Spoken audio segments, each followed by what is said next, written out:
السلام عليكم. فيديو اليوم الخميس 28/3/2024. هنبدأ في الأسعار على طول، بس اللي حابب يشترك في القناة بينزل تحت الفيديو يلاقي كلمة اشتراك، بيضغط عليها وبيشترك في القناة كده يوصله إشعار وقت تحميل الفيديو. بالنسبة لأسعار الرز الأبيض اليوم: أبيض عريض أعلى جودة، زيت وبخار وسوليتكس. البضايع العالية 27,500 للطن من أرض المضرب، وقد تزيد البضاعة أو تقل على حسب نسبة الكسر وحسب جودة الرز. أما الأبيض الرفيع على جودة زيت وبخار وسوليتكس، البضايع العالية ب26,200 للطن من أرض المضرب، وقد تزيد البضاعة أو تقل على حسب نسبة الكسر وعلى حسب جودة الرز.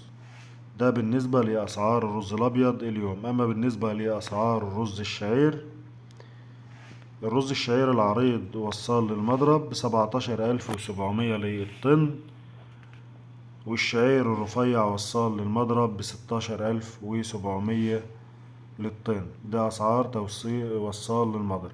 أسعار التنفيذ من على أرضه: في الشعير الرفيع 16,500 للطن، وممكن تزيد من منطقة إلى أخرى في حدود 100 جنيه أو تقل 100 جنيه على حسب المكان. والشعير العريض تنفيذ من على أرضه 17,500، وبرضه ممكن تزيد من مكان لمكان في حدود 100 جنيه زيادة أو نقصان عن الأسعار اللي أنا بقولها لحضراتكم دلوقتي. بالنسبة لأسعار المخلفات: سرسة مطحون 1,500 للطن من أرض المضرب، سعر الكسر الناعم 13,500 للطن من أرض المضرب.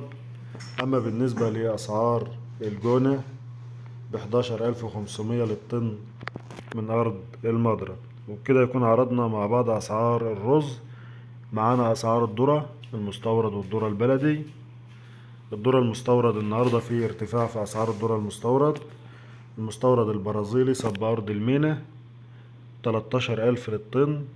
المستورد الأرجنتيني صب أرض المينا 13,000 للطن.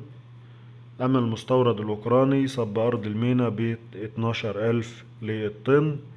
بالنسبة لأسعار الصويا: صويا 46%، 27,000 للطن.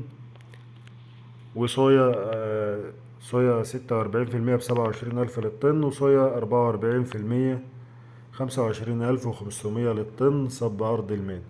بالنسبة للذرة المحلي: الأصفر من 13 ل13,200 تنفيذ لدى التجار اليوم. أما بالنسبة للذرة الأبيض من 12,200 إلى 12,400 تنفيذ لدى التجار اليوم. دي معانا الأسعار اللي موجودة معانا على أول اليوم. أشوف حضراتكم في فيديو جديد، والسلام عليكم ورحمة الله وبركاته.